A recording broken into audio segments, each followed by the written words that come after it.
ହଠାତ୍ ଏଇ ମେଘ ପବନ ଝଡ଼ ବର୍ଷା କୁଆଡ଼ୁ ଆଇଲା। ଓହୋ, ଆଜି ବୋଧେ ଆଉ କେହି ଶବ ପଡ଼ିବାକୁ ଆସିବେନି।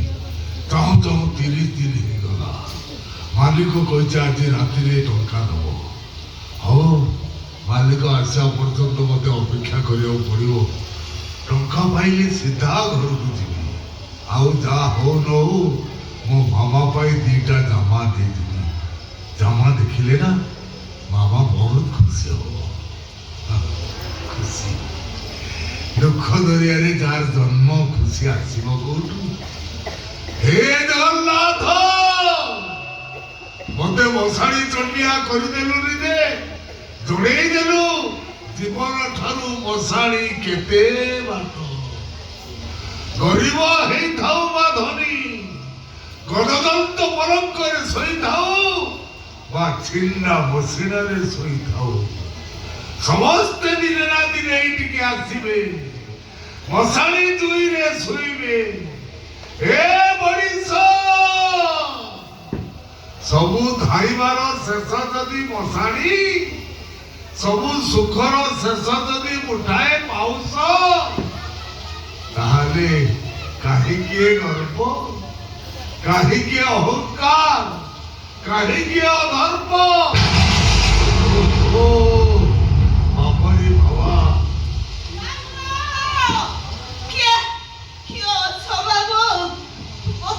ସାହାଯ୍ୟ କର। ଏଠିକି ମୋ ଗୋଟେ ପିଲା ଏତେ ଓଜନିଆ, ମୋ ଝିଅଟାକୁ ଜୁଇରେ ଶୋଇବା ପାଇଁ ଟିକେ ସାହାଯ୍ୟ କର।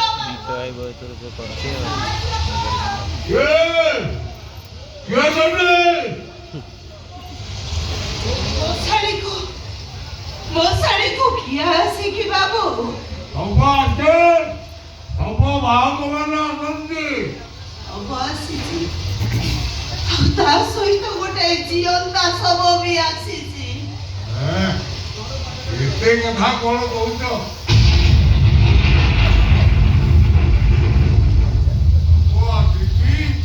ଜିଅନ୍ତା ଶବ ଆସିଛି, ଏତେ କଥା କଣ କହୁଛ? ତମ କଥା ଶୁଣିବା ପାଇଁ ମୋ ପାଖରେ ସମୟ ନାହିଁ। ଦିଅ ଦିଅ। ବାବୁ, ଶବ ପୁରା ସେଇଠି ଶୋଇଛି। ଶବ ମାଗୁନି, ଶବ ପଡ଼ିବାର ପାଉଣା ମାଗୁଛି। ଦିଅ। ପାଉଣା? ଗୋଟେ ଶବକୁ 1000 ଟଙ୍କା। ମୋ ପାଖରେ ପଇସା ନାହିଁ ବାବୁ। ମାଲ୍ୟ କହିଛି ବିନା ପଇସାରେ ଶବ ପଡ଼ାଇ ପାରିବନି।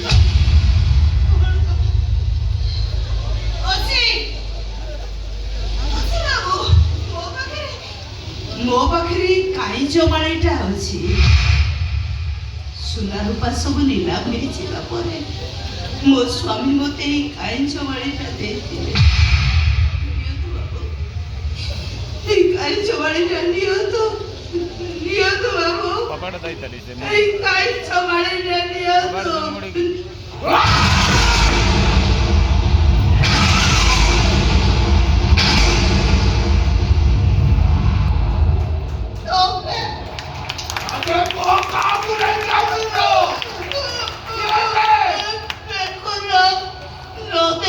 ପଡ଼ିବ କେମିତି ଦେଖ।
ଛୁଆ ତମେ